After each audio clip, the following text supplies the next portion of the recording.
And now it's time for Ag on 8, where we share ag news impacting you. Well, the U.S. Department of Agriculture's released per-acre payment rates for the $12 billion Farmer Bridge Assistance Program. $11 billion of those dollars will go to row crop producers. So let's take a look at the numbers. Well, corn will get $44.36 per acre, and soybeans, $30.88 per acre. And rice is going to get some of the highest payments with about $133 an acre. Flax is at the lowest at about $8 per acre. Well, the American Farm Bureau welcomes this aid, but says that the assistance is only expected to offset a portion of farmers' losses in 2025.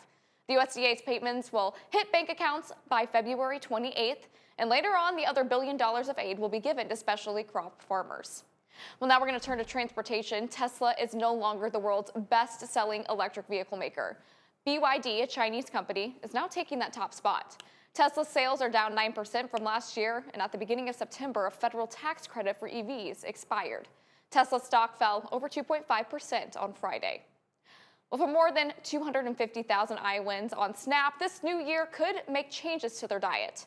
Iowa's one of 5 states with new restrictions, but 17 others will implement additional limits by the end of this year. Well, that includes states like Indiana, Utah, Nebraska, and West Virginia. Almost all of those 18 states will cut some mix of soft drinks, soda, energy drinks, or candy, although Iowa adds another layer by removing most snacks with sugar like granola bars and store-prepared foods. That makes foods where the seller mixes 2 or more ingredients now ineligible to be purchased under the state's SNAP program. That's on top of foods provided with eating utensils. Well, the list of banned foods are all considered taxable by Iowa's Department of Revenue, and while the federal SNAP program generally restricts the purchase of alcohol, medications, and hot foods, each state is in charge of overseeing its program.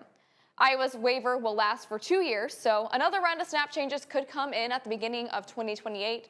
That's if Iowa's leaders don't extend its new terms for a 3rd year. Well, here locally, an FFA project is setting up a Cambridge student for a career. News 8's Emma Bucher shows us how all his hard work and his lawn care business led to a national award. When winter rolls into town, most people see snow days and slow mornings. For Tucker Snook, well, that's pretty hectic. It means no sleep and no days off. You know, up for 48 hours with only a little 3-hour nap in between. I mean, snowstorms don't wait. It was really rough. Neither does Tucker's mowing. The business started back in 2018 when Tucker was just 10 years old. So I used to love just riding around the yard with Dad on his mower. So I had saved up $150 of birthday money, and I bought, at 10 years old, I bought my first little ride-on mower. That first mower is now a fleet. In the warmer months, he mows nearly 50 yards a week. I do lots of spring and fall cleanups, you know, cleaning up the leaves, cleaning up the beds. But a lot of mowing. Mowing's kind of the main thing. Come winter, he plows more than 50 driveways and several commercial lots. And then a lot of snow plowing as well. All right here in Cambridge. That's what I'm doing now. Most of his winter work isn't even clearing snow. There's always things to fix after a snow event. I mean, either the truck is broke, the tractor's broke, 4-wheelers broke, snowblowers were broke, the belts were broke. So, I mean, there's just endless things to do. But he's not in it for an easy schedule. I mean, ever since I was young, I just love to help anybody and everybody. I mean, there's a couple people who I know can't afford my services at all, but they can't do it themselves.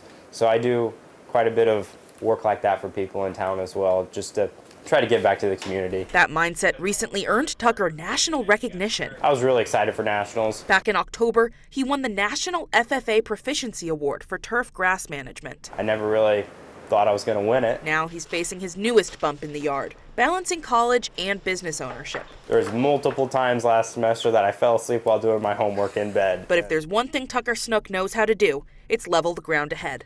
In Cambridge, Emma Bucher, WQAD News 8. Well, thanks for joining us for Ag on 8. We'll see you back here next week.